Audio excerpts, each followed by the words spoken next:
सर्वांना नमस्कार. प्रेम, जिव्हाळा, आपुलकी या ग्रुप तर्फे आज आपल्याकडे फार मोठी व्यक्ती आलेली आहे आणि सरांचं नाव तुम्हाला सगळ्यांना माहितीच आहे. डॉक्टर शरद सूर्यवंशी सरांचं खूप खूप स्वागत. हा खरं तर आमचा जिव्हाळ्याचा आणि आपुलकीचा प्रेमाचा ग्रुप आहे आणि त्याचबरोबर नंतर पाहणारे जास्त मंडळी आहेत की जे नंतर युट्यूब चॅनलवर बघत असतात. सर असं म्हणतात की व्यायामात लभते स्वास्थ्य, दीर्घायुष्यम बलम सुखम, आरोग्यम परमम भाग्यम, स्वास्थ्यम सर्वार्थ साधनम. व्यायामाने हे सर्व काही शक्य होतं आणि सर्वात उत्तम व्यायाम म्हणजे खेळ. सर स्वतः स्पोर्ट्स आणि फिजिकल एज्युकेशन राष्ट्रसंत तुकडोजी महाराज नागपूर विद्यापीठाचे डायरेक्टर आहेत. सर शारीरिक शिक्षण महाविद्यालय कोर्डीचे एक्स प्रिन्सिपल आहेत. पीजी लेवलचा सरांना 12 वर्षाचा टीचिंगचा अनुभव आहे, तर 28 वर्षापासून युजी लेवलला सर शिकवतात. नॅशनल लेवलचे सर खूप मोठे चॅम्पियन आहेत. त्यांच्या नावावर 2 गोल्ड मेडल, 5 सिल्वर मेडल आणि 1 ब्रांझ मेडल आहे.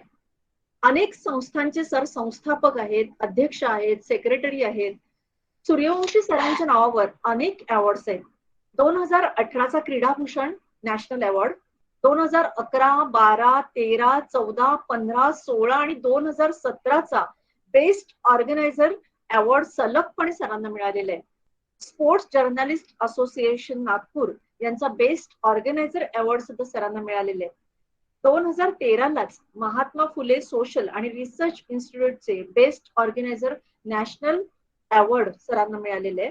2009 साली डॉक्टर बाबासाहेब आंबेडकर क्रीडा रत्न अवॉर्ड सरांना मिळालेले आहे. सोशल वर्क मध्ये सुद्धा सर अग्रेसर आहेत. जर मी सरांचा परिचय आणि बायोडेटा इकडे वाचायला गेले, कारण मी तुम्हाला आपल्या ग्रुपवर म्हटलंच आहे की सरांचा बायोडेटा मी नंतर तुम्हाला पाठवेन, कारण जर मी वाचायला गेले तर त्याला 1 तास इथेच जाईल, एवढा मोठा बायोडेटा. खेळामधला मला ओ का ठो काही येत नाही आणि असं असताना सरांचा जेव्हा बायोडेटा वाचला तेव्हा सरांना पुन्हा फोन करण्याचं किंवा सरांना प्रश्न पाठवण्याची सुद्धा मला हिंमत झाली नाही.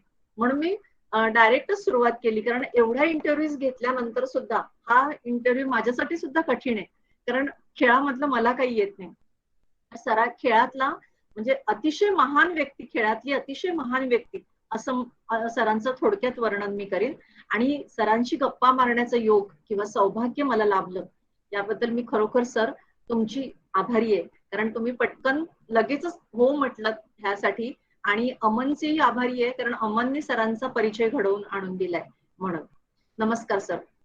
सर खेळाचा संबंध हा बालपणाशी असतो आणि एवढं कर्तृत्व आपण मिळवलेलं आहे. म्हणजे जर मी बायोडेटा वाचायला गेले, मी म्हटलं की 1 तास जाणार आहे आणि एवढं कर्तृत्व मिळालं, त्याचं बालपणामध्ये त्याची बीज कुठेतरी रोवलेली आहेत का, काय वाटतं? म्हणजे आणि तुमचं बालपण पण कुठे गेलं?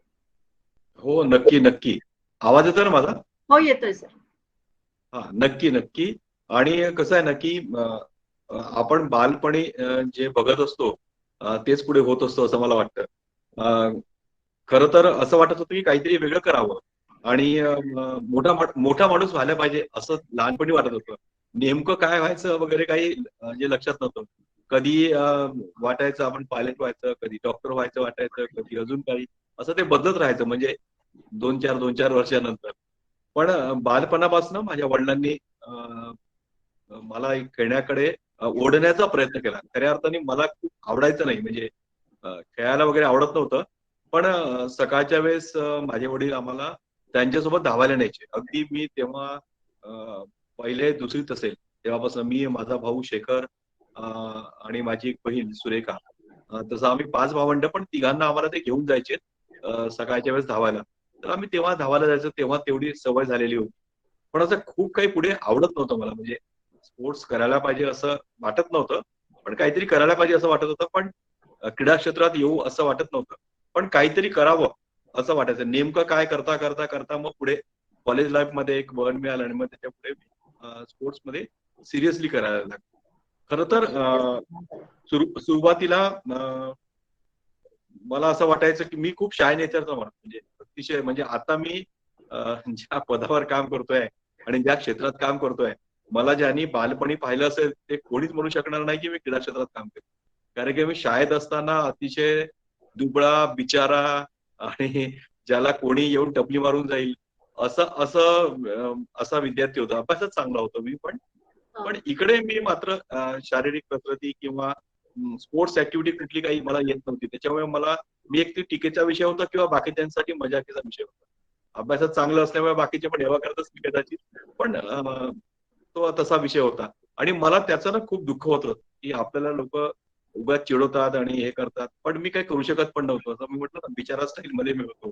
पण मग हळूहळू एकदा शाळेच्या आमच्या गॅदरिंग मध्ये म्हणजे मला सरांनी प्रयत्न केला की आपण याला स्पोर्ट्स मध्ये आणायला पाहिजे, किंवा त्यांना वाटलं असेल कदाचित सगळे काही गुण आहेत पण स्पोर्ट्स मध्ये कमी आहे किंवा आत्मविश्वासाची कमी आहे वगैरे, म्हणून मला सरांनी जबरदस्तीने लांब उडीच्या स्पर्धेमध्ये आणि एक 50 मीटर धावण्याच्या स्पर्धेमध्ये, शाळेमध्ये तेवढीच जागा होती, नूतन विद्यालय गोंदिया, तिकडे मला सरांनी त्या गॅदरिंगच्या स्पर्धेत उतरायला सांगितलं आणि ते जबरदस्तीने होते. पण मी उतरलो आणि खरंच माझा दुसरा नंबर येऊन गेला. म्हणजे माझ्या वर्गामध्ये दुसरा आला फक्त, पण म्हणजे बऱ्यापैकी ठीकठाक होतं. म्हणजे पूर्ण शाळेतनं दुसरा नाही आलो, पण वर्गातनं दुसरा म्हणजे एकदम कमी पण नाही. तर मला वाटलं की नाही ठीक आहे, आपण बऱ्यापैकी चांगलं आहे. लोक जरा म्हणजे माझे वर्गातले मुलं मला थोडंसं जरा सन्मानाने वागवायला लागले.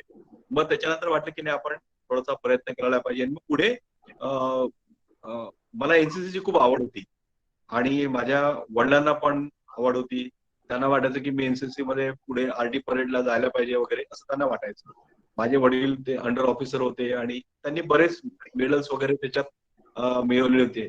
माझे वडील भंडारा, आम्ही प्रॉपर भंडाऱ्याचे, आणि भंडाराला माझे वडील बन्सीलाल सूर्यवंशी त्यांचं नाव. तर ते अंडर ऑफिसर होते आणि त्यांचा एक फोटो आमच्या घरी लावलेला होता आणि त्यांना मिळालेली छोटी ढाल होती बेस्कॅरेटची, तो फोटो आम्हाला दाखवायचे आणि असं काहीतरी कर, असं काहीतरी कर. ते इनडायरेक्टली आमच्या मनावर बिंबवायचे, माझ्या भावाच्या आणि माझ्या मनावर. पण एनसीसी मध्ये आलो. एनसीसी मध्ये पण मी नागपूरमधनं बेस्ट कॅडेटच्या त्या कॅडरमध्ये तिकडे आरडीसीला, प्री आरडीसीला सिलेक्ट झालो. पण नंतर तिथे पण क्रॉस कंट्री लागायचं, म्हणजे तो का असेल 85चा वगैरे.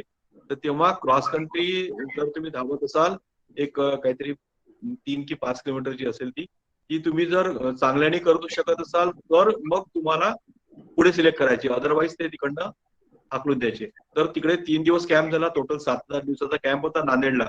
3 दिवसानंतर ना तिकडे मी बेस्ट कॅडेट तरी कॅटेगरीमध्ये असतो, म्हणजे माझी परेड खूप चांगली होती, टर्नआउट खूप चांगले होते, बाकीचं पण चांगलं होतं. पण मला तिकडनं क्रॉस कंट्री चांगली नसल्यामुळे, म्हणजे मी सगळ्या मुलांमध्ये 84-85 वय आहेत, 1,600 वगैरे मुलं असतात. तर त्यांनी मला 3 दिवसाच्या परफॉर्मन्स नंतर मला तिकडनं लिटरली कॅम्प मधनं जे काही लोक हाकलून दिले, 10-20 म्हणजे 20% लोक, त्यात मी होतो. आणि मला ते खूप इन्सल्टिंग वाटलं की हे एकदमच अपमानजनक वाटलं की आपल्याला तिकडनं 3 दिवसातच कॅम्प मधनं हाकलून दिलं. आणि मग इकडे आल्यानंतर बाबांना पण वाटायचं तेव्हा की आरडी परेडला जायचं स्वप्न होतं बाबांचं, पण मग ते पूर्ण करू शकलो नाही. म्हणून मग मी सिरियसली ना क्लबमध्ये जॉईन केलं एका, आणि मग स्पर्धेत हळूहळू त्याचा सराव करायला लागलो.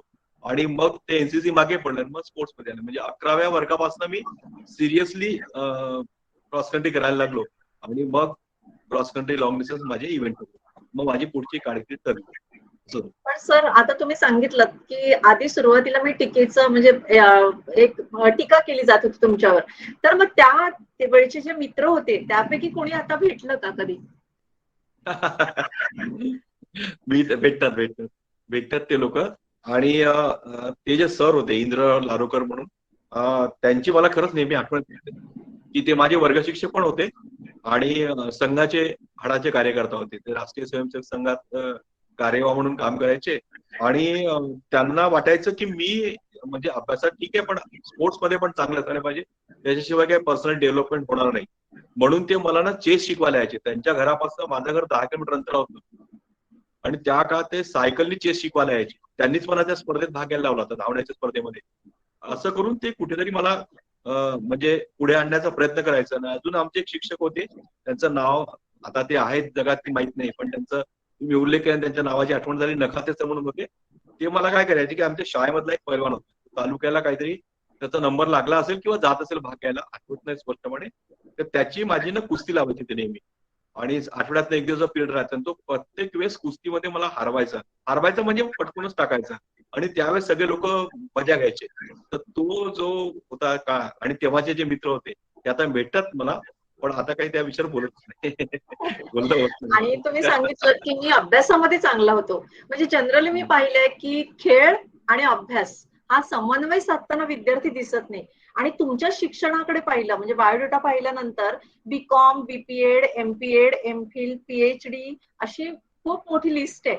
मग हा समन्वय कसा साधलात? एकीकडे खेळातलं करिअर आणि दुसरीकडे शिक्षणही. नाही, बेसिकली माझं मत असं आहे की खेळात तोच पुढे जाऊ शकतो जो अभ्यासात चांगला असेल. तुम्ही अभ्यासात शून्य असाल आणि जर खेळात किती चांगले असाल तर एक नॅचरल टॅलेंट म्हणून तुम्ही काही दिवस किंवा काही परफॉर्मन्स तुम्ही नॅचरल टॅलेंटवर देऊ शकाल. परंतु तुमचं जे बेस्ट आहे किंवा काय म्हणतात त्याला, जी एकदम उंची गाठायची ते गाठणं होणार नाही. म्हणजे मी कित्येक उदाहरणं बघितली. आता मी विद्यापीठामध्ये काम करतो. जितके पण ऑल इंडिया युनिव्हर्सिटीला मेडलिस्ट आहेत किंवा इंटरनॅशनल ऍथलीट नागपुरातले आहेत किंवा जे बघितले ते सगळे अभ्यासामध्ये चांगले. चांगलेले आहेत. अभ्यासामध्ये शून्य आणि स्पोर्ट्समध्ये चांगलं म्हणजे इंटरनॅशनल लेवलला मेडल किंवा नॅशनल लेवलला मेडल हे दुर्मिळ आहे. म्हणजे एखाद दोन खेळामध्ये होत असेल कदाचित ते जुनी पॅटर्न, पण आता तो पॅटर्न आलेला नाही. जर तुमचा आयक्यू चांगला असेल, तुम्ही अभ्यासात चांगले असाल, स्वयं निर्णय घेऊ शकत असाल तरच स्पोर्ट्समध्ये चालेल पुढे. अदरवाईज स्पोर्ट्समध्ये एका लिमिट नंतर त्यांना जे अभ्यासात चांगले नाही त्यांना पुढे काही फ्युचर नाही. आणि खेळात पण करिअर होऊ शकतं हे तुमच्याकडे पाहिल्यानंतर कळतं. म्हणजे हो तोपर्यंत हो. आता कसं हे दुय्यम समजलं जातं. तुम्ही सर करिअरची सुरुवात कुठून केली? म्हणजे करिअर आता स्पोर्ट्सलाच करिअर करायचंय, स्पोर्ट्समध्येच करिअर करायचंय, ह्याची सुरुवात तुम्ही कुठून केली? नाही नाही, असं नव्हतं. ऍक्च्युली मला ना माझ्या लाईफ मधला एक बॅड पॅच होता. 88चा जो काळ होता म्हणजे 88 ते 90 पर्यंतचा समजा काळ पकडला. 90 नाही 89 पर्यंत, 88-89 हे 2 वर्ष माझे खूप कमालीचे, अस्वस्थतेचे आणि खऱ्या अर्थाने माझ्या लाईफला टर्निंग पॉईंट देणारे झाले. म्हणजे 87 मध्ये 1987 साली मी भारताचं प्रतिनिधित्व केलेलं होतं. ऑल इंडिया युनिव्हर्सिटीला विनर होतो. नॅशनल चॅम्पियनशिप मध्ये माझा बेस्ट टायमिंग म्हणजे माझा रेकॉर्ड होता. हे सगळं असताना साऊथ एशियन गेम्स जे क्वालिफाईंग होतं ते क्वालिफाईंग मी प्रॅक्टिसमध्ये देत होतो. आणि वर्ल्ड चॅम्पियनशिपला मी सहभागी झालो होतो. त्याच्यामुळे निश्चितप्रमाणे असं वाटायचं की आपण एशियन चॅम्पियनशिपला एशियाडमध्ये आपण नक्की सहभागी होऊन पुढे ऑलिम्पिक्स असं स्वप्न माझ्या डोक्यात होतं.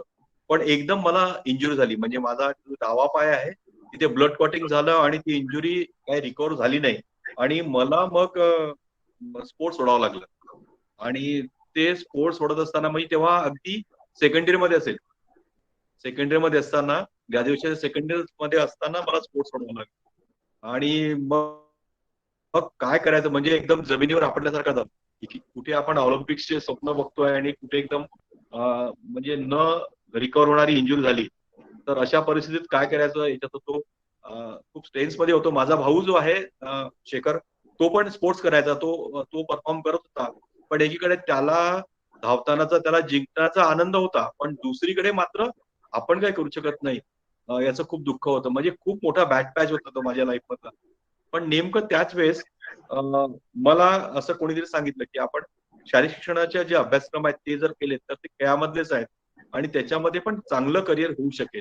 कारण काय मी जेव्हा टॉपवर होतो माझ्या स्पोर्ट्सच्या करिअरमध्ये तेव्हा मला बऱ्याच ठिकाणचे ऑफर्स होते. म्हणजे LIC होतं, रेल्वे होतं, सेना दलातल्या होत्या, WCLच्या होत्या. पण मी तेव्हा विचार केला की पहिले ग्रॅज्युएट होऊन जाऊ, म्हणजे एक चांगला नोकरीचं पॅकेज मिळेल, म्हणजे नोकरी मिळेल आणि आपलं एशियन मेडल वगैरे राहील. या ह्याच्याने मी ग्रॅज्युएशन पर्यंत थांबत होतो. पण नेमकं ते तसं झालं नाही आणि सडनली मी जमिनीवर आपटल्यासारखं झालो. आणि पण नंतर माझ्या वडिलांनी मला खूप हिंमत दिली. 2 लोक मला त्यावेळेस मला साथ दिली. एक तर माझे वडील, आई तर असेल अर्थात आहेत, पण माझा भाऊ छोटा, त्यांनी मला सांभाळलं आणि मी ग्रॅज्युएशन पर्यंत आलो. आणि ग्रॅज्युएशनच्या नंतर मग बीपीएडला ऍडमिशन घेतली आणि तो माझा नेमका टर्निंग पॉईंट ठरला. तिथून मग मी ठरवलं की आता या क्षेत्रामध्ये आपण करिअर आणि मग पुढे आजपर्यंतचा प्रवास. तुमच्या म्हणजे भाऊ सुद्धा खेळायचा किंवा त्याला हो खेळाची हो. आवड, तुम्हाला खेळाची आवड, वडिलांना खेळाची आवड. म्हणजे घरी मला वाटतं की वडील तुमचे हिरो असतील, पण बाहेर बाहेर तुमच्यावर प्रभाव टाकणारी अशी कोण व्यक्ती होती? 2 गोष्टींमुळे मी पुढे आलो म्हणजे आतापर्यंतचं करिअर केलं असं वाटतं. एक तर निगेटिव्ह मोटिवेशन. माझे बाबा ना कृष्ण भक्त आहेत. तर ते नेहमी म्हणायचे की काही पण झालं तर ते चांगलं झालं असंच म्हणायचे. जे होतं ते चांगलंच होतं असं त्यांना वाटत राहायचं. म्हणजे ते असं त्यांचा बाबांचा डायलॉग आहे माझ्या. ते काही पण झालं की ते नापास झाला कोणीतरी चांगलंच झालं म्हणून. तर एनिवे त्यांचं आणि पण मग त्याचा परिणाम असा होत गेला मला, की ते ऍक्सेप्ट करत जायचं. जे होतंय ते करत जा, ऍक्सेप्ट आणि पुढे पुढे चलत जा. असं थोडंसं माझं होत गेलं. आणि नंतर घरचं वातावरण अगदी बेस्ट होतंच. म्हणजे सगळं स्पोर्ट्सचं वातावरण होतं. बाबांनी पण बरेच आम्हाला हेल्प केली. खूप मोठी म्हणजे बरेच म्हणजे काय, त्यांच्यामुळे खरं जर आम्ही इथपर्यंत आहे. माझा आदर्श म्हणाल तर सगळ्यात पहिल्यांदा माझे बाबा, की म्हणजे त्यांचं होतं की मी स्पोर्ट्समध्ये नाही म्हणून नाही, पण एक आपण कसं घडायला पाहिजे, कसं बनायला पाहिजे, तर बाबांसारखं बनायला पाहिजे असं मला नेहमी वाटायचं. म्हणजे ते रागवत जरी असले, त्यांचा खूप एकदम स्ट्रिक्ट स्वभाव. सक्तीचं त्यांचं सगळं काम राहायचं. तरी पण मला असं वाटायचं की आपण बाबांसारखंच बनायला पाहिजे. ते जे करतात ते बरोबर आहे किंवा त्यांच्या पद्धतीचं आपण काहीतरी करायला पाहिजे. तर मला माझे वडील माझे आदर्श आणि स्पोर्ट्समध्ये ऍज सच असा कोणी एक पर्टिक्युलर माणूस म्हणजे ठरवला होता की त्याच्यासारखं व्हायचं. पण स्पोर्ट्स मधले तेव्हाचे जेवढे पण आयकॉन होते त्यांच्यातनं चांगलं चांगलं काय ते घ्यायचं आणि असं काहीतरी मोठी उंची गाठायची असं होतं. पण पर्टिक्युलर कोणी एक माणूस म्हणून मी ठरवलं होता की हाच माझा आदर्श आणि त्याच्या पुढे जायचं, त्यांच्यासारखं करायचं असं मी ठरवलं होतं. फक्त वडिलांसारखं व्हायचं. ते जसं साध्या पद्धतीने राहतात, सरळ सरळ चालतात, सरळ मार्गी आहेत, तसंच आपण राहायचं. कोणी आपल्याला चांगलं म्हणू की वाईट म्हणू या पद्धतीने मी चालत आलो आता. पुढे जाऊन तुम्ही शारीरिक शिक्षण महाविद्यालयाचे मुख्याध्यापक झालात. तर मग तिकडे कार्यभार सांभाळलात बराच काळ. मग तिकडे कसे वळलात? म्हणजे असं ठरवलंच होतं की कसं? हं. नाही पुढे मग मी ठरवलं की आपल्याला इकडेच करिअर करायचं आहे. आणि मग बीपीएड, एमपीएड, नंतर मग एमफिल, मग पुढे पीएचडी हे सगळं ओघाने आलं, करत आलो. मध्ये मी योगासनाचे पण मुक्त विद्यापीठाची डिग्री ती पण घेतलेली योग शिक्षक पदविकेची. हे सगळं करत आलो. पण मग ठरलं की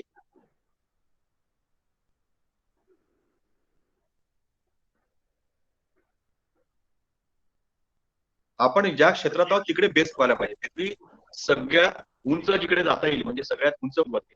स्वतःला त्या पद्धतीने डेव्हलप करत गेलो आणि नंतर मग मी पहिल्यांदा शारीरिक शिक्षण महाविद्यालयात लागलो 1993 सालीच लागलो आणि त्याच्यानंतर मग शारीरिक शिक्षण महाविद्यालय कोराडीमध्ये प्राचार्य पदाची मला संधी मिळाली. तिकडे मी 5 वर्ष त्या ठिकाणी राहिलो. नंतर मग विद्यापीठामध्ये क्रीडा संचालक म्हणून मी इकडे जॉईन झालो. आधी तुम्ही म्हणजे शिक्षक म्हणून जॉईन झालात ना? पहिल्यांदा मी प्राध्यापक होतो शारीरिक शिक्षण महाविद्यालयामध्ये. माझी पहिली नोकरी रमेश दवळ शारीरिक शिक्षण महाविद्यालयात होती प्राध्यापक म्हणून. आणि मग तिथे मी कार्यकारी प्राचार्य म्हणून पण काम केलं. आणि मग त्यानंतर एक 20 एक वर्षाची सर्व्हिस झाल्यानंतर मग मी प्राचार्य म्हणून नियमित प्राचार्य म्हणून दुसऱ्या कॉलेजमध्ये शारीरिक शिक्षण महाविद्यालय कोराडीला जवळ गाव आहे तिकडे मी प्राचार्य म्हणून. आणि मग आणि तिथून मग 5 वर्षांतर खेळाच्याच मी इकडे विद्यापीठात. माध्यमातून सर, खेळाच्याच माध्यमातून तुम्ही अनेक संस्थांशी म्हणजे जोडले गेलात किंवा काही संस्थांचे तुम्ही फाउंडर स्वतः आहात, अध्यक्ष आहात, काही ठिकाणी सेक्रेटरी आहात.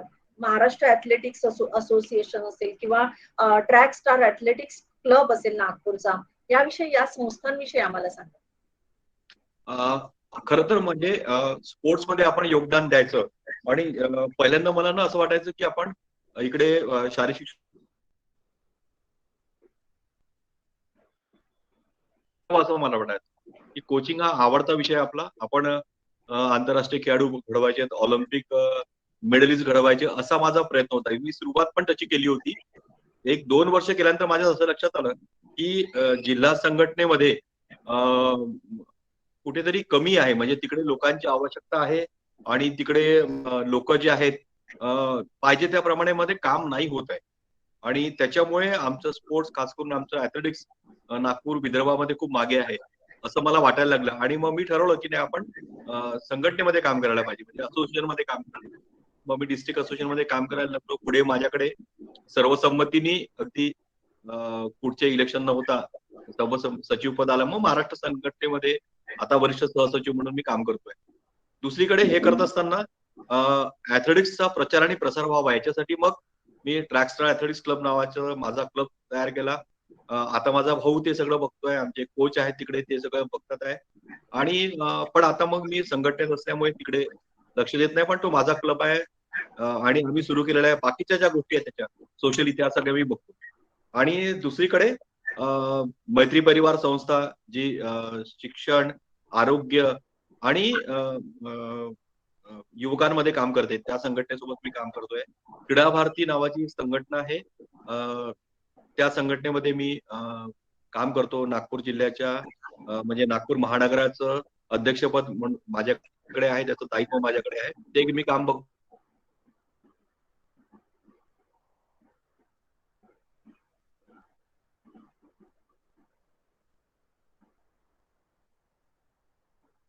सरांचं नेटवर्क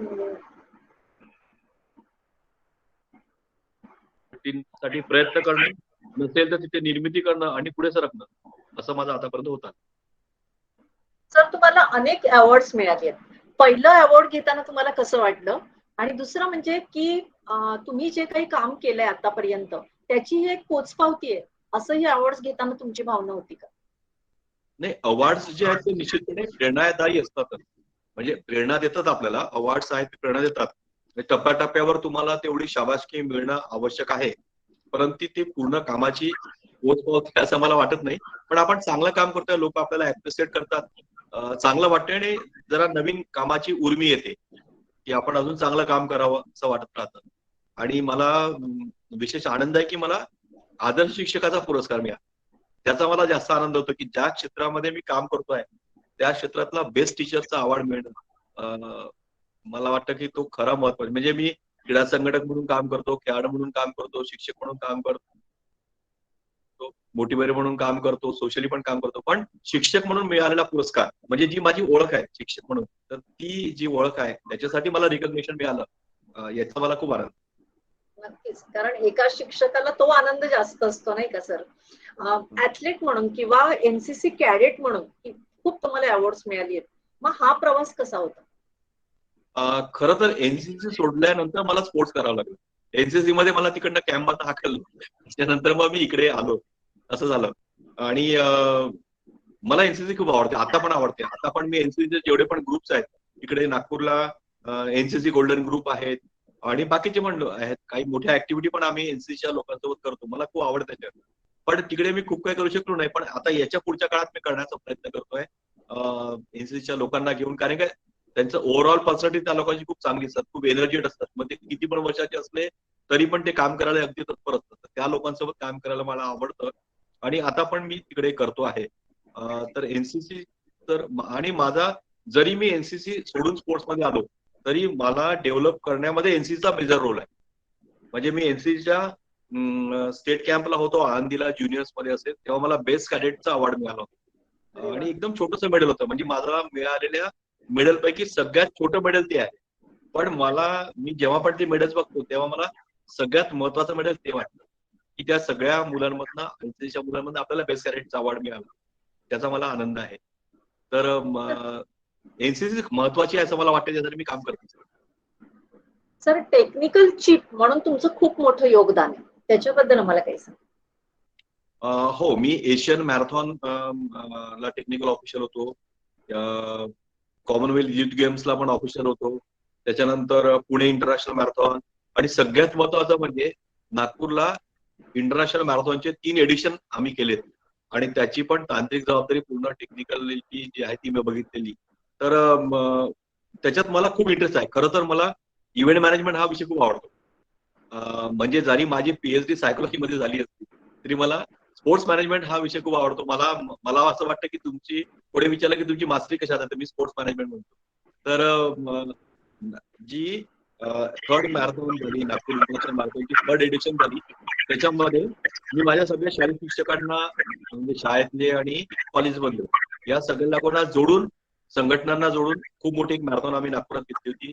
आदरणीय तेव्हाचे खासदार मुख्यमंत्री साहेब त्यांच्या प्रयत्नातून ती मॅरेथॉन झाली होती आणि जवळपास एक 100च्या जवळपास आंतरराष्ट्रीय खेळाडू म्हणजे विदेशातले खेळाडू आणि 1,00,000 लोक त्या स्पर्धांमध्ये नागपुरात धावले होते. नागपूर आणि परिसरात पूर्ण देशातले होते, नागपुरातल्या लोकांचा सहभाग जास्त होता.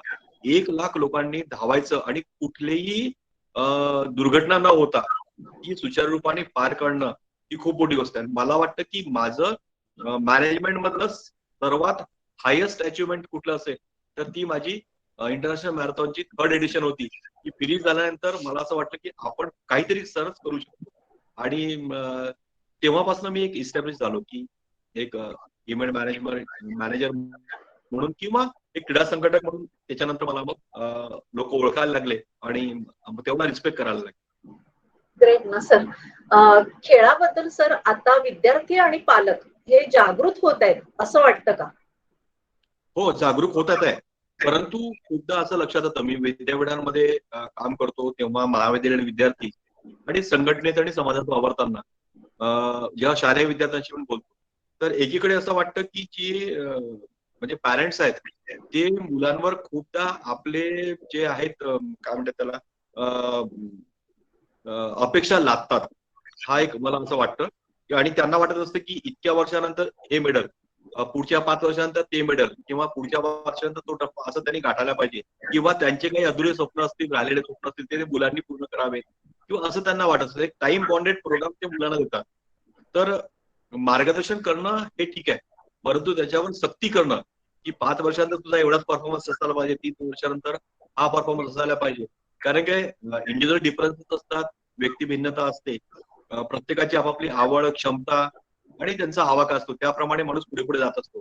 जर आपण पालकांनी मुलांना मैदानावर आणणं आणि त्याला त्याच्या आवडीप्रमाणे करिअर करू देणं, फक्त आवश्यकता आहे तिथे गाईड करणं, एवढं जर केलं तर मला वाटतं की खूप चांगलं होईल आहे. फक्त त्यांना जबरदस्ती किंवा त्यांची अँबिशन्स त्यांच्यावर लादू नये आणि परफॉर्मन्स साठी खूप जास्त आग्रही असू नये.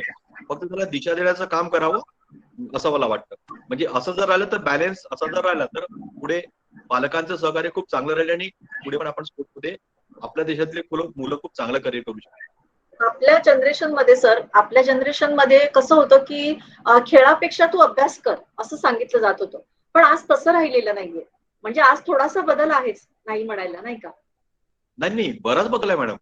म्हणजे कसं आहे ना की जर तुम्ही स्पोर्ट्स आणि अभ्यासाचा बॅलन्स ठेवला तर मला वाटतं की याच्यासारखी कुठलीही मोठी संधी नाही आहे. जर तुम्ही एशियन मेडलिस्ट असाल तर तुम्हाला डायरेक्ट थेट क्लास 1 ची नोकरी लागते. तेही जर सोडा की त्याच्यापेक्षा कमी तुम्ही जर नॅशनल मेडलिस्ट असाल, पहिल्या 3 मध्ये असाल तर एमपीएससी मध्ये पण रिझर्वेशन आहे. 5% नोकरीच्या आरक्षणाचा खूप मोठा फायदा खेळाडूंना होत आहे. शासनाच्या सर्व योजना आहेत. आता तर मला वाटतं की जगामध्ये नसतील तेवढ्या सगळ्यात चांगल्या योजना भारतामध्ये आहेत. फक्त आता मुलंच कमी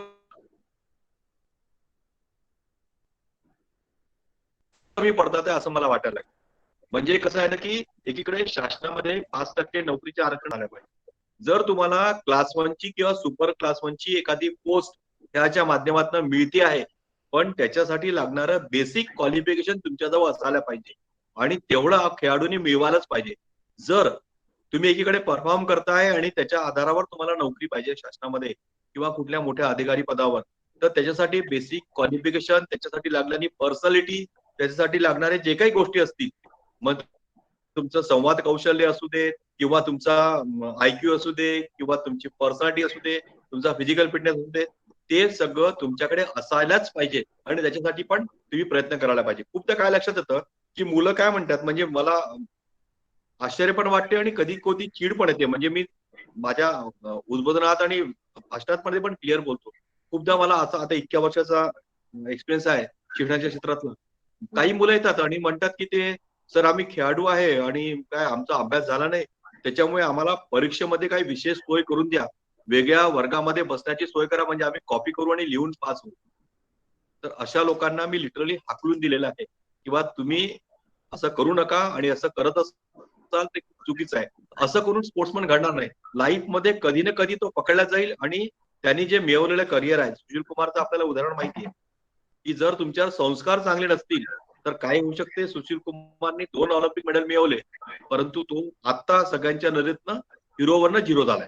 तर त्याच्यामुळे सरळ मार्गी असणं आणि आपला व्यक्तिमत्वाचा विकास, खेळाचा जसा आपण खेळामध्ये जसा टप्प्याटप्प्याने विकास करतो तसा अभ्यासामधला, शैक्षणिक पात्रतेमधला आपला आवाका आणि याच्याशिवाय तुम्हाला लागणारं तुमच्या डोक्यामध्ये जे आहे की मला कुठली नोकरी किंवा कुठला जॉब करायचा आहे, त्या दृष्टिकोनातनं असणाऱ्या करिअरसाठी लागणाऱ्या ज्या ज्या गोष्टी आहेत मग त्या सगळ्या गोष्टी तुम्हाला करता यायलाच पाहिजे.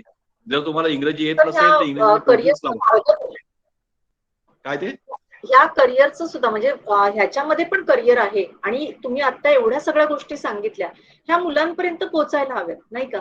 तर मुलं त्या मुलांपर्यंत पोहोचवायला पाहिजे. हम्म. शाळेतले जे क्रीडा शिक्षक आहेत त्यांची जबाबदारी आहे, महाविद्यालयामध्ये काम करणारे जे शालेय शिक्षणाचे प्राध्यापक आहेत त्यांची जबाबदारी आहे, पालकांची जबाबदारी आहे आणि त्या मुलाशी संबंधित असणारे त्याच्या सपोर्ट सिस्टीम मध्ये राहणारे जे लोक आहेत त्यांनी पण त्याला हे सांगायला पाहिजे की तुला दिवसभराचं कसं होतं ना की मुलं नियोजन करत नाही किंवा पालक किंवा त्यांच्यासोबत असणारे जे प्रशिक्षक आहेत ते त्यांना सांगत नाही की दिवसाचे जर 24 तास असेल तर तुम्हाला इतक्या तास अभ्यास करायचा आहे, इतक्या तास सराव करायचा आहे, इतक्या तास तुम्हाला पर्सनॅलिटी डेव्हलपमेंटसाठी ज्या ज्या काही गोष्टी करायच्या असतील त्या करायच्या आहेत. हा एक पासून असायला पाहिजे तरच पुढे काही टप्पा गाठता येईल. अदरवाईज खेळण्यामुळे प्रगती व्हायच्या ऐवजी आपण मागे येऊ. म्हणजे एका अचिव्हमेंट नंतर आता बरेच उदाहरणं दिसतात लोकांना वाचायला येतात की एखादा छत्रपती पुरस्कार विजेता खेळाडू आहे पण तो पेट्रोल पंपावर पेट्रोल भरतो आहे. असा विरोधाभास पण दिसतो.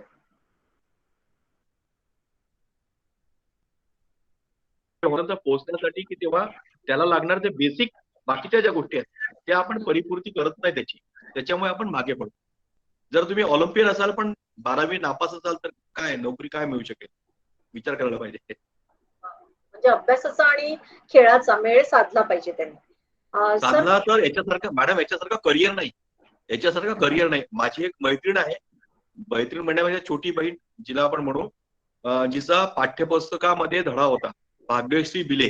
आता बहुतेक ती उस्मानाबादला जिल्हा क्रीडा अधिकारी पदावर आहे. तिचे मित्र म्हणजे आमचे जावाई जे आहेत ते पण जिल्हा क्रीडा अधिकारी पदावर बाजूच्या जिल्ह्यामध्ये आहे.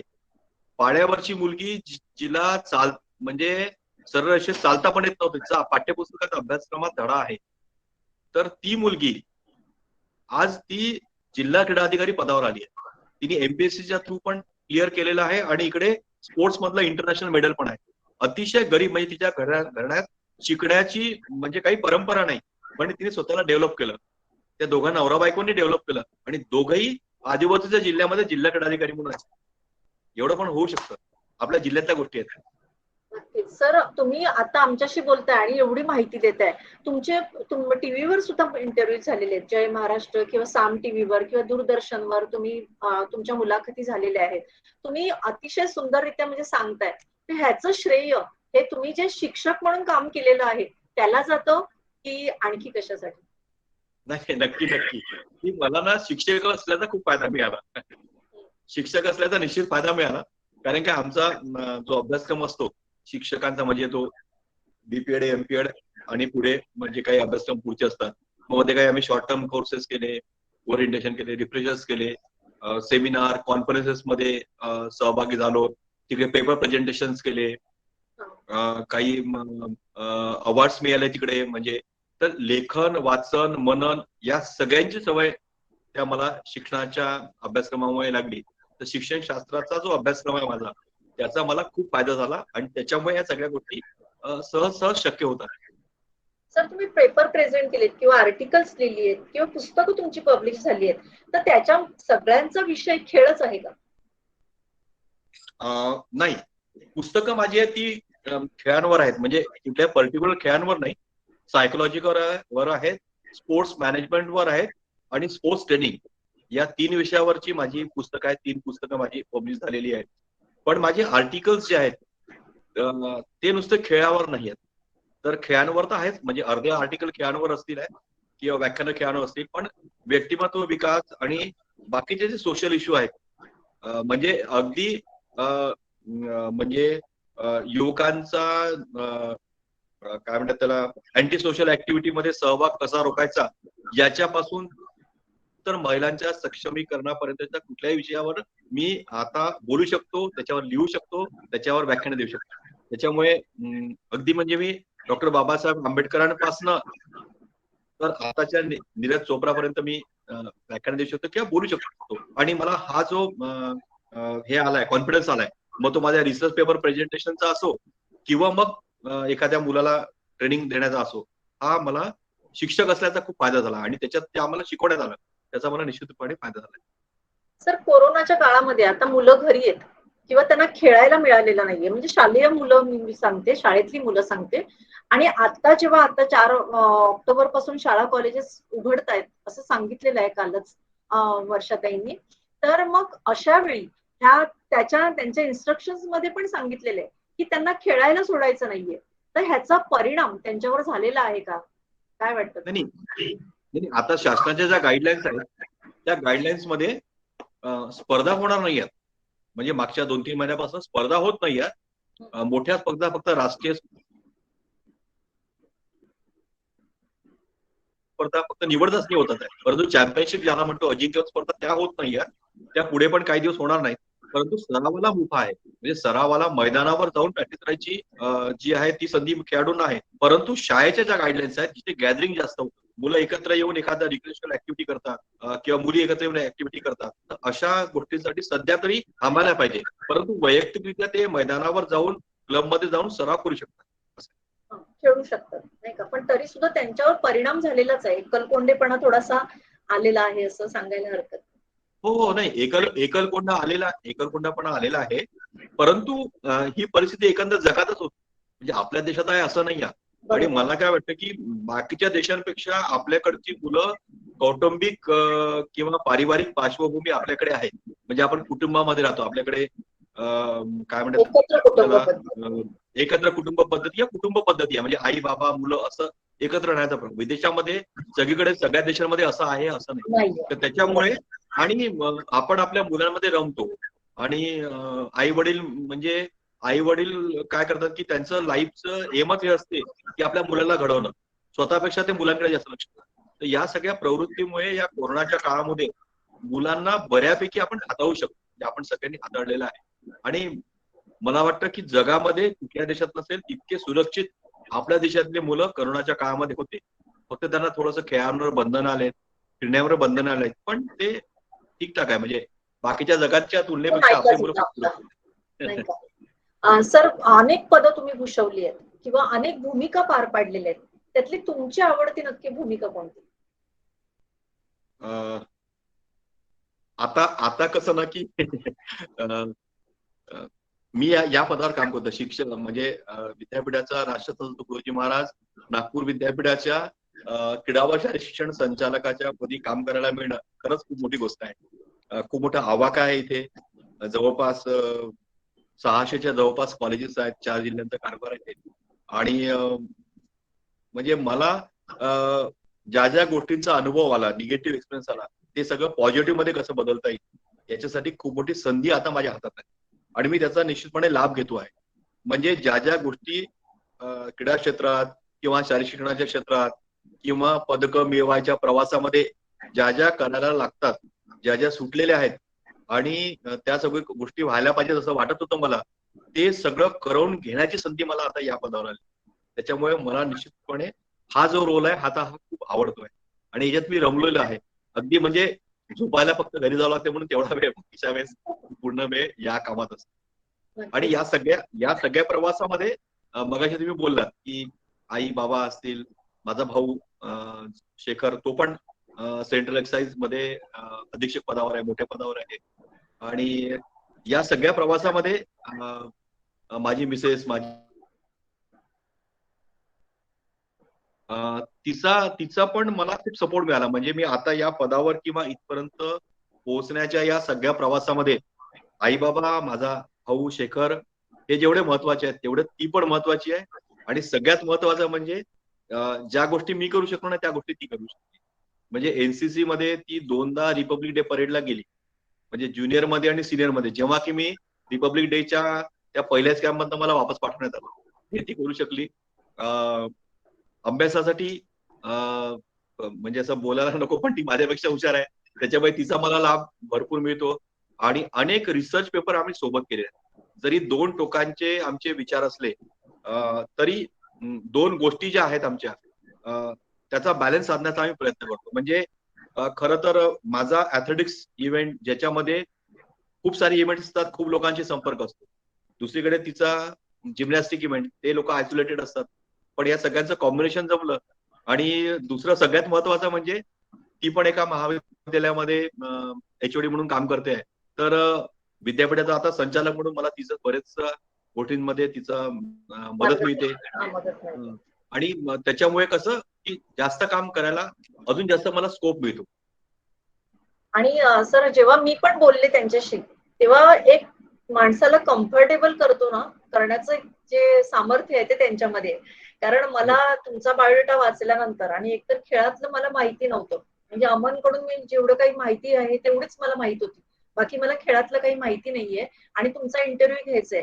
पण अशा वेळी जेव्हा मॅडमशी बोलले तेव्हा मी अतिशय कम्फर्टेबल झाले की म्हणजे अनेक गोष्टी कळल्याच पण सोप्या करून सांगणं हे मला वाटतं की ती मदत तुम्हालाही नक्कीच होत असेल असं मला वाटतं. नाही अजून एक सांगायचं म्हणजे काय होतं ना की म्हणजे बरेचदा मी पुढे जायला पाहिजे म्हणून ती स्वतःहून मागे राहील. खरं तर म्हणजे मी जिथपर्यंत पोहोचलो आहे किंवा आतापर्यंत ज्या टप्प्यावर आहे त्या टप्प्यावर ती खूप आधी पण येऊ शकली असती म्हणजे आता आली पण असती. पण फक्त मी पुढे जायला पाहिजे म्हणून ती कधी कधी 2-4 स्टेप स्वतःहून मागे येते जेणेकरून मी पुढे जाईल. तर हा एक कॉम्बिनेशन आमचा आहे. नक्कीच छान खूप छान. सर आपलं सामाजिक कार्य पण खूप प्रचंड आहे. म्हणजे जसं माऊली फाउंडेशन आहे किंवा अनेक संस्थांच्या माध्यमातून तुम्ही काम करताय त्याविषयी आम्हाला सांगा. माऊली फाउंडेशन मध्ये मी आता जोडलेलो आहे ते लोक चांगले काम करतात. गरिबांसाठी काम करतात. खास करून आदिवासी क्षेत्रात काम करतात. तिथे मी काम करतो. सगळ्यात महत्वाचं म्हणजे मी मैत्री परिवार संस्थेमध्ये काम करतो. तिथे कार्यकर्ता म्हणून काम करायला मला खूप आवडतं. म्हणजे तिकडे मला कुठली जबाबदारी नाही आहे. परंतु एक कार्यकर्ता म्हणून मैत्री परिवार संस्थेमध्ये काम करायला मला आवडतं. आणि विशेषतः त्याच्यातल्या शिक्षणातल्या ज्या गोष्टी आहेत शिक्षण क्षेत्रामध्ये काम करत असताना जे जे काही कार्यकर्ता म्हणून करता येईल ते करण्याचा आम्ही प्रयत्न करतो. यावर्षीपासून आम्ही मैत्री परिवार संस्थेच्या वतीने एक राज्यस्तरावरचा शालेय शिक्षण पुरस्कार सुरू केले. आणि मग राज्यातले चांगले स्थानिक शिक्षक शालेय आणि महाविद्यालयाकडे निवडायचे 2-2 म्हणजे पुरुष आणि महिला असे 4 लोक आणि एक जीवनवरती पुरस्कार असा पुरस्कार देऊन सन्मान करायचा. एखाद्या मोठ्या व्यक्तीला त्या कार्यक्रमासाठी बोलवायचं असं सगळं आम्ही करतो. आणि तो पहिला प्रयोग आता केला आणि बरेच कार्यक्रम त्यांच्या मार्फत मी करण्याचा प्रयत्न करतो. तर तिकडे पण मी काम करतो. मैत्री परिवार संस्थेत काम करायला मला खूप आवडतं. आणि मग अशा सांगितल्याप्रमाणे क्रीडा भारतीमध्ये मी काम करतो. क्रीडा भारतीच्या माध्यमातून खास करून इथिक्स जे आहेत ते खेळाडूमध्ये कसे येतील म्हणजे चांगुलपणा कसा येईल, सभ्यपणा कसा येईल, सरळमार्गीपणा कसा येईल. खेळामध्ये पण काही दुर्व्यवहार होतात. खेळांमध्ये पण ज्या चुकीच्या गोष्टी आहेत, अनुचित गोष्टी आहेत त्यांच्यापासनं कसा बचाव करणं, चांगल्या लोकांना प्रस्थापित करणं आणि वाईटांना दूर करणं हे काम मुख्यतः क्रीडा भारतीच्या माध्यमातून आणि क्रीडा संस्कृती रुजवण्याच्या मार्फत होत असतं. आणि ते मी करण्याचा प्रयत्न क्रीडा भारतीच्या मार्फत करतो. तर त्या सामाजिक संस्थेचा पण मला काम करायला तिकडे खूप आवडतं. आणि 2-3 गोष्टी अशा आहेत की मला आता मोह आवडतं तुमच्याशी बोलताना सांगायला की जे गरीब मुलं आहेत आणि खरोखर त्यांना आवश्यकता आहे की आता इथून त्यांना पुढच्या टप्प्यामध्ये जायसाठी त्यांना काहीतरी आर्थिक मदत लागेल. तर अशा वेळेस मग जे लोक थोडेसे सुटेबल आहेत, जे लोक देऊ शकतात त्या लोकांपर्यंत त्या खेळाडूला पोहोचवणं आणि त्यांना पर्सनल स्पॉन्सरशिप मिळवून देणं हे काम मला करायला आवडतं. त्यासाठी मी 2-3 लोकांना मी पर्सनल स्पॉन्सरशिप मिळवून दिलेली आहे आणि ते लोक करतात. तर हे एक काम म्हणजे ते सगळे आंतरराष्ट्रीय खेळाडू आहेत की अतिशय गरीब परिस्थिती, अतिशय विपरीत परिस्थितीमध्ये ते खेळत आहेत किंवा पुढे जाण्याचा प्रयत्न करत आहेत. अशा वेळेस त्यांना हेरून त्यांना जे लोक देऊ शकतात त्यांच्याशी जोडून देणं आणि त्यांना पर्सनल स्पॉन्सरशिप मिळवून देणं हे काम मी करतो. सर तुम्ही एवढ्या मोठ्या पोस्टला आहात किंवा एवढ्या वर पोहोचल्यानंतर सुद्धा तुम्ही प्रत्येक विद्यार्थ्याशी वैयक्तिक संबंध ठेवता असं मला कळलं. हो याविषयी हो मला आवडतं. मी रात्री झोपतो 1:30 वाजता 1-1:30 वाजता झोपतो जोपर्यंत पूर्ण व्हॉट्सअप ऑन होत नाही किंवा फेसबुकवर तेवढं नाही परंतु व्हॉट्सअपवर मी सहसा असतो. आणि कोणाला जर समजा वाटलं मी फोन उचलू शकलो नाही तर तो व्हॉट्सअपवर काहीतरी टाकून देतो. मग तो मला ओळखो की न ओळखो देशातला कुठलाही मुलगा असो त्याचा काही पण प्रॉब्लेम असो मला आवडतं त्यांना हेल्प करायला. आणि कसं ना की आपण मदत करतो म्हणून ते आपल्याला आठवण करतात आणि आपण त्यांना मदत करायला पाहिजे. आपण आहेच कशासाठी याच्यासाठी नाही. म्हणजे जर आपण दुसऱ्यांना मदत करून जर काम होत असेल तर ते करायलाच पाहिजे. आणि इथे एक क्रीडा संचालक म्हणून काम करत असताना माझी जबाबदारीच आहे ते माझ्या कामाचा भागच आहे. जरी तो 10 ते 5चा वेळ नसला तरी पण मी त्यांना मदत करायला पाहिजे, कारण की त्यांना ते त्यांच्या मला वाटतं की आमचे सगळे शिक्षक तुम्ही हे असतील किंवा बाकीचे असतील, यांनी पण असं करायला पाहिजे. म्हणजे जसं पोलिसांची 24 तास ड्युटी असते, डॉक्टरांची 24 तास ड्युटी असते, मी मानतो की आमच्या शिक्षकांची पण 24 तास ड्युटी असते. बरोबर आहे सर. आणि सर एकतर म्हणजे आपण सगळेच की म्हणजे मुलगा म्हटलं तर तो मम्माच बॉय असतो किंवा डॅडीज बॉय असतो. तुम्ही संपूर्ण फॅमिलीचे आहात. म्हणजे मला कळलं की सरांचे मी मी इकडे उपस्थित असलेल्या आणि जे ऐकतील त्यांनाही सांगू इच्छिते की सरांचे आई वडील थांबतात जेवण्यासाठी, 2-2:30 वाजले तरी सुद्धा थांबतात. आई स्वतः जेवण वाढते. आणि म्हणजे खरं तर सरांची मिसेस खूप काळजी घेणारी असली तरी सुद्धा आईच्या हातचं जेवण हे खूपच म्हणजे दुर्मिळ आहे आज पाहिलं तर. पण सरांची आई थांबते. सर ह्याच्या मागचं कारण काय? म्हणजे तुम्हा दोघांनाही हे प्रेम मिळतं की फक्त तुम्हालाच मिळतं, कसं काय? नाही नाही नाही, याच्या बाबतीत तर मी जास्त लकी आहे. कारण कदाचित मी त्यांचा मोठा मुलगा असल्यामुळे असेल कदाचित, की माहित नाही. म्हणजे सगळेजण म्हणतात काय, म्हणजे माझा अधिकार जास्त आहे सगळ्यांचा. तर आणि आणि आईला आनंद मिळतो. म्हणजे मला तर आनंद होतोच की आईच्या हातात जेवायला काही प्रश्न नाही आहे. पण तिला पण आनंद होतो की आपण आपल्या मुलाला खाऊ घातलं, तो उशिराने आला, आणि तिला माहिती आहे की हा कामात असतो. म्हणजे ऑफिस संपल्यानंतर पण बाकीचे कामं किंवा आपण करत असतो, सोशली काम करतो, 4 लोकांची कामं करतो. त्याच्यामुळे तिला वाटतं की हा चांगलं काम करतोय, आपण याला जरा मोटिवेट करत राहिलं पाहिजे, किंवा याच्याकडे लक्ष द्यायला पाहिजे. म्हणजे आताही या वयातही अगदी बाबा मला रागवतात की इतका उशीर का झाला. त्यांना सगळं सांगावं लागतं की हे झालं, ते झालं, म्हणून ते झालं. आता पण ते रागवतात. झोपेच्या वेळा पाळण्यासाठी, पाणी पिण्यासाठी, वेळेवर उठण्यासाठी, नीट राहण्यासाठी, नीट कपडे घालण्यासाठी, नीट बोलण्यासाठी, ओरडा न करता बोलण्यासाठी आताही रागवतात. खरोखरच रागवतात बाबा. तर म्हणजे तेवढं प्रेम तुमचं आहे. बालपण अजूनही टिकून राहिलंय असं म्हणायला हरकत नाही, टिकून नाही आहे, का सर? टिकून आहे. कारण सुचिताई, आई अजून ओरडण्यासाठी असल्यामुळे हे बालपण टिकून राहिलेलं आहे. खरोखर खूप छान सर. कोरोना काळामध्ये सर तुम्ही खूप मदत केलेली आहे, लोकांना खूप सहकार्य केलेलं आहे. त्याविषयी सांगा. खरं तर तुम्ही मदत सांगत नाहीत, पण म्हणजे तो स्वभाव नाहीये तुमचा असं मला कळलेलं आहे. पण इथे सांगणं जरुरीचं आहे म्हणून सांगा. कोरोना काळामध्ये 2-3 गोष्टी केल्या ज्याचा उल्लेख करू आम्ही, की आमचं विद्यापीठाचं जे विद्यार्थी कल्याण विभाग आहे, तर विद्यापीठाने असं ठरवलं की जे अतिशय गरीब मुलं आहेत, म्हणजे कॉलेजची जी मुलं आहेत, त्यांना आपण त्यांना धान्याची रेशन किट जी आहे ती द्यायला पाहिजे. धान्याची किंवा ते सगळे म्हणजे किराणाची मदत करायला पाहिजे. तर मग त्या ह्याच्यात मग आम्ही आमचे जवळपास 40 खेळाडू विद्यापीठातले वेगवेगळ्या खेळांचे, त्यांना आम्ही त्या काळामध्ये त्यांना राशन पुरवलं. ती एक मदत केली. नंतर असं लक्षात आलं की आमचे खास करून ऍथलेटिक्सचे खेळाडू, ऍथलेटिक्समध्ये तसंही म्हणजे मध्यमवर्गीय किंवा गरीब घरातले खेळाडू येतात.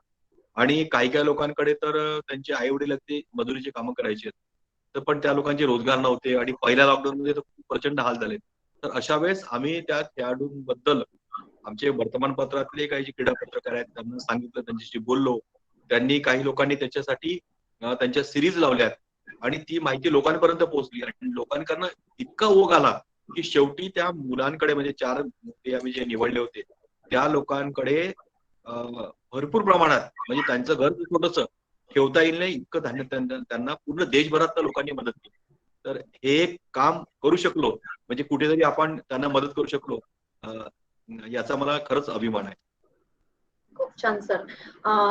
असं म्हणजे असं व्यक्तिमत्व की म्हणजे एक पॉझिटिव्ह थिंकिंग आपण करायला लागतो. तुमच्या सहवासामध्ये आम्ही सुद्धा असा विचार मी करते म्हणजे गेले एवढे दिवस. आणि मॅडमशी बोलल्यानंतर मला कळलं की सर सगळ्यांना बरोबर घेऊन चालतात असं मला कळलं. आणि जनरली खेळामध्ये मी पाहिलंय, म्हणजे आता सिनेमामध्ये तर पाहिलेलंच आहे, जगदीश इंडिया सारख्या पिक्चर मध्ये असेल किंवा इतर ठिकाणी पण मी ऐकलेलं आहे की एक खेळाडू दुसऱ्या खेळाडूला पुढे जाऊ देत नाही. पण तुम्ही ह्या क्षेत्रामध्ये एवढ्या मोठ्या पोस्टवर असताना सुद्धा तुम्ही दुसऱ्याला घेऊन जाण्याचा प्रयत्न करताय, दुसऱ्यांना मोठं करण्यासाठी प्रयत्न करताय. हे कसं सर? परत मग तेच माझ्या भावाने सांगितलं की 2 गोष्टी करायच्या. एक असं की जर तुम्हाला मोठं व्हायचं असेल तर पहिली जी रेषा आहे ती न पुसता त्याच्यापेक्षा मोठी रेषा काढायची. हे माझ्या मनावर बिंबल्या गेलेलं आहे. दुसरं, जर तुम्ही दुसऱ्यांना मोठे करत गेला तर तुम्ही आपोआप मोठे व्हाल. दुसऱ्यांना तुम्ही मदत करत गेला तर तुम्हाला पण मदत मिळेल. त्याच्यामुळे दुसऱ्यांच्या आनंदामध्ये, दुसऱ्यांच्या मोठेपणामध्ये आपण सहभागी व्हा. त्यांना मोठे होण्यासाठी प्रयत्न करत आपोआप पण आपण रिव्हर्स तो न्यूटनचा नियम आहे ना, every reaction there is always equal and opposite reaction, तसं आपल्याला मिळत असतं. म्हणजे आपण जेवढं चांगलं काम करू तेवढंच आपल्याला परत रिव्हर्स मध्ये तेवढं चांगलं काम मिळतं, म्हणजे चांगले बेनिफिट्स मिळतात, आपोआपच मिळतात, लोक करतात म्हणून. तुम्ही नेहमी म्हणता की रडू नका लढूया. तर सर म्हणजे असं तुम्ही विद्यार्थ्यांना सांगताच, पण हे प्रत्यक्षात म्हणजे तुमच्या सांगितल्यानंतर प्रत्यक्षात असं कृतीत आणताना विद्यार्थी दिसतात का? दिसतात, म्हणजे बऱ्यापैकी मुलं करतात. म्हणजे बरेचदा आता मुलं मुली असतील आहे, अडचणी घेऊन समोर येतात आणि काही मुलं तर अगदी फ्रस्ट्रेट झाले असतात. म्हणजे करोनाच्या काळामध्ये तर त्याचा खूप अनुभव आला, म्हणजे वेळ असल्यामुळे त्यांच्याशी खूप बोलता पण आलं. पण मुलं अगदी डिप्रेस झालेले असतात किंवा काय त्यांना वाटतं की आपण स्पोर्ट्स सोडून द्यावं. काही काही लोकांना वाटतं की आपण जगच सोडून द्यायला पाहिजे किंवा आपण आता जगायलाच नको, असं पण काही काही लोकांना वाटत असतं. किंवा काही लोक एकदम उलटा विचार करतात, चांगल्याच्या ऐवजी एकदम उलट काम करायचा विचार करतात. तर अशा वेळेस मी त्यांना सांगत असतो की बघा, परिस्थिती आलेली आहे, सगळ्यांच्या लाईफमध्ये बॅड पॅच येत असतो आणि बॅड पॅच जो असतो तो आपल्याला काहीतरी शिकवत असतो. प्रत्येक वेळेस दिवस राहील असं नाही, दिवस रात्राचं कॉम्बिनेशन असतं, हे आपण ऍक्सेप्ट करायला पाहिजे. निसर्गामध्ये ही या घडामोडी होतच राहणार आहे, त्याच्यामुळे याच्यातनं आपण सावरून पुढे जायचं आहे. तर आहे त्या परिस्थितीला तोंड देऊन पुढे जायचं, म्हणजे त्या परिस्थितीला धरून रडत राहायचं, त्याचा भाऊ करायचा आणि आपण बिचारा म्हणून राहायचं, की आपण त्याला फाईट करून फायटर म्हणून पुढे जात राहायचं, हे आपण ठरवायचं आहे. त्याच्यामुळे मी त्यांना सांगतो की तुम्हाला सगळी काही मदत मिळेल, पण तुम्ही ठरवायचं की रडायचं की लढायचं. ज्या दिवशी तू ठरवशील की मी लढायचं आहे, त्या दिवशी तू माझ्याकडे, आपण सगळं करून टाकू. खूप आणि छान सर. मग बऱ्याच लोकांच्या लाईफमध्ये परिवर्तन झालंय. बरेच म्हणजे महिन्यात एखादी केस असतील अशी. बदल दिसतात. सर तुमच्या शब्दकोशामध्ये नाही हा शब्द नाहीच आहे, असं मला कळलंय. तर हो. म्हणजे ती अतिशय खूप चांगलीच गोष्ट आहे. म्हणजे ती विद्यार्थ्यांना पण खूप प्रेरणादायी गोष्ट आहे. आणि दुसरी गोष्ट की तुम्ही कधी चिडचिड करत नाही. म्हणजे शांतपणा, समजूतदारपणा. जनरली मला असं वाटतं की खेळाडू जे असतात ते खेळत असतात, खूप हसतमुख असतात, खूप छान राहतात, ऐकलेलं आहे. पण तरी सुद्धा त्यांच्यामध्ये रागावण्याचं प्रमाण पण जास्त आहे. हेही ऐकलेलं आहे, भांडणं ऐकलेली आहेत, क्रिकेट मधली भांडणं ऐकलेली आहेत.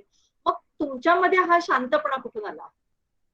अं, तो तो वडिलांमुळे आला. आणि दुसरं, मला शांत राहण्यासाठी कंट्रोल करायला सोनाली आहे माझी मिसेस, ती मला कंट्रोल करत असते.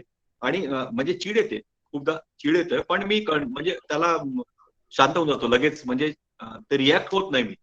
मनात असते की बा हे चुकीचं होत आहे, चुकीचं घडतंय, पण लगेच हा पण विचार येतो की हे असं होत राहणार ना. वेगवेगळ्या विचारांचे, वेगवेगळ्या प्रवृत्तीचे लोक असतील आहेत, ते काही ना काही गोष्टी होत असतात. आणि कुठलंही काम करत असताना ते टीमवर्क असतं. टीमवर्क करत असताना मी त्यांना सगळ्यांना सांगत असतो की चांगलं झालं तर आपल्या सगळ्यांमुळे झालं. समजा काही वाईट होत असेल तुमच्या हातून किंवा कोणाच्या मनातनं, त्याची 100% जबाबदारी माझी. तर मी ती आधीच जबाबदारी घेतलेली असते. तर वाईट कुठलं होऊ नये याच्यासाठी मी पहिलेपासूनच एक एक नेटवर्क करून ठेवतो की बा कुठे काही झालं, काही डॅमेज कंट्रोल कसं करायचं. त्याच्यामुळे सहसा चिडचिड करायचे प्रसंग येतच नाही, म्हणजे होतच नाही चिडचिड.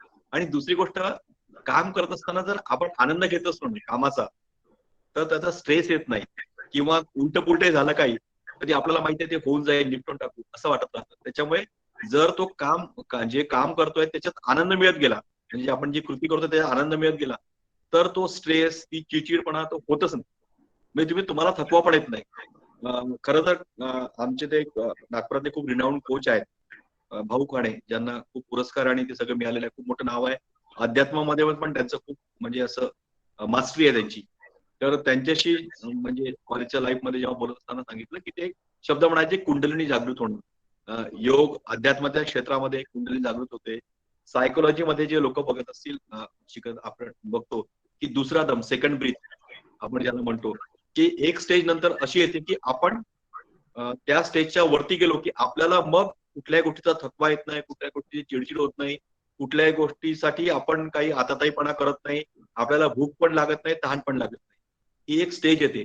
ती स्टेज तुम्ही सतत त्या गोष्टीत राहिलात, मग तो अभ्यास असो, खेळ असो, काम असो, की ती एक स्टेज येते की त्यानंतर काही होत नाही.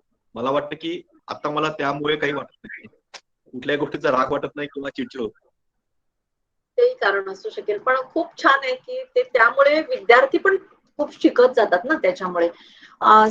सर सोनाली मॅडमचं तुम्ही सांगितलं. तर सोनाली मॅडमचं नाव हे सोनाली सिरभाटे आणि त्यांनी म्हणजे सूर्यवंशी नाव लावलेलं नाहीये. मी कॉलेजला असताना म्हणजे वसंत आबाजी डहाके आणि प्रभा गणोरकर मॅडम, त्या गणोरकर मॅडमच राहिल्या. डहाके सरांचं डहाके नाव सरनेम त्यांनी लावलेलं नाही. आणि त्याच्याविषयी मला खूप आकर्षण होतं. म्हणून ह्याच्या मागचं कारण काय हे मी तुम्हाला विचारेन. आम्ही दोघांनी ठरवलं होतं की म्हणजे कसं ना की पुरुष म्हणून माझं आणि महिला म्हणून तिचं स्वतःचं स्वतंत्र व्यक्तिमत्व आहे. म्हणजे आम्ही दोघे एकाच फील्डचे, सारखंच आमचं एज्युकेशनल क्वालिफिकेशन झालेलं, तरी सुद्धा खूपदा काय होतं ना की ती सासरी आली की तिने स्वतःची ओळख संपवायची आणि मग ज्या घरी आली त्या घराची ओळख लावायची. मी व्यक्तिशः या सगळ्या विरोधात आहे. ती व्यक्ती म्हणून तिची स्वतःची ओळख आहे. तिने आतापर्यंत तिच्या माहेरी असू देत किंवा इकडे सासरी आल्यानंतर सुद्धा व्यक्ती तीच आहे. मग आल्यानंतर तिची ओळख आपण का बरं पुसून टाकायची? म्हणून आम्ही ठरवलं की तिचं नाव तिने तेच लावावं, तिचं आडनाव तेच असावं. तिची स्वतःची ओळख आहे, तिची स्वतःची आयडेंटिटी आहे, तिचं स्वतःचं करिअर आहे, तिची स्वतःची कार्यशैली आहे, तिची एक वेगळी आयडेंटिटीची ओळख असावी.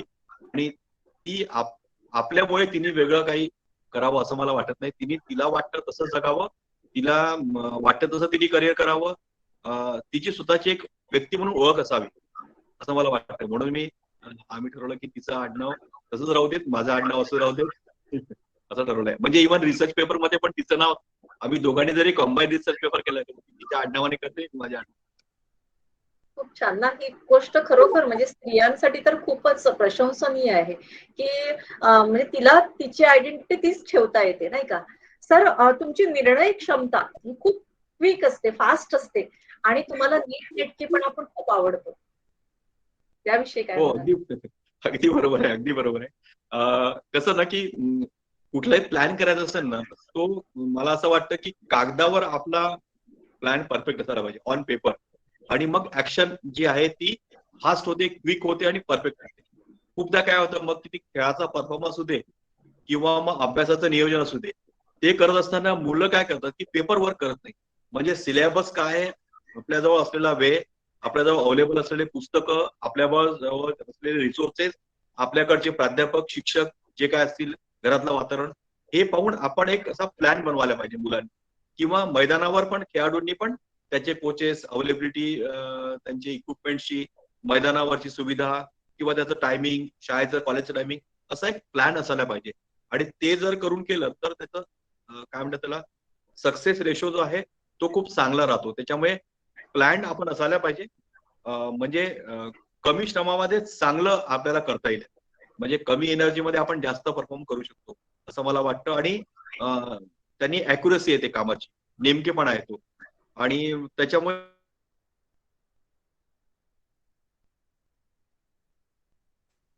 म्हणजे मला असं वाटतं. आणि नीट तिथली गोष्ट जिथे असायला पाहिजे, कारण की त्यांनी काय होतं की आपला मेंटल स्ट्रेस येत नाही, दुसरा आपला वेळ जात नाही आणि आपली चिडचिड होत नाही. सगळ्या गोष्टी तिथल्या तिथे असायला पाहिजे. म्हणून त्याचं पण नियोजन असायला पाहिजे, प्रत्येक गोष्टीचं नियोजन असायला पाहिजे असं मला वाटतं. म्हणजे अगदी पेन कुठे ठेवायला पाहिजे, डोळे बंद केले तरी हात लावला की पेन सापडायला पाहिजे, अशा गोष्टी असायला पाहिजेत.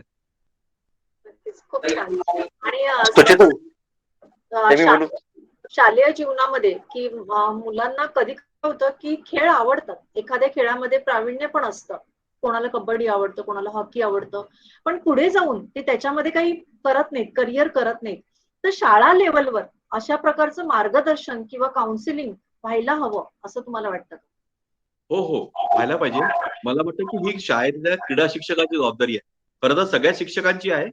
पण क्रीडा शिक्षकाची, शालेय शिक्षकाची ही मुख्यतः जबाबदारी आहे की त्यांनी मैदानावर येणारे मुलं की त्यांच्या संपर्कात येणारे जेवढे पण मुलं आहेत, त्या सगळ्यांना अशा प्रकारचं काउन्सिलिंग करायला पाहिजे. आणि म्हणजे महाविद्यालयाचे जे क्रीडा शिक्षक आहेत, कोचेस आहेत, शालेय शिक्षक आहेत, त्यांनी ही जबाबदारी पूर्णपणे पार पाडायला पाहिजे. त्यांची ही नैतिक जबाबदारी आहे. म्हणजे त्यांच्या तो ड्युटीचा भाग आहे असं मला वाटतं. त्यांनी ते करायलाच पाहिजे. खूप छान सर. बोलताना म्हणजे 1 तास कधी निघून गेला कळत नाहीये. पण आणि खूप बोलावंसंही वाटतं, पण वेळेची मर्यादा आहे. म्हणून शेवटचा प्रश्न तुम्हाला विचारते की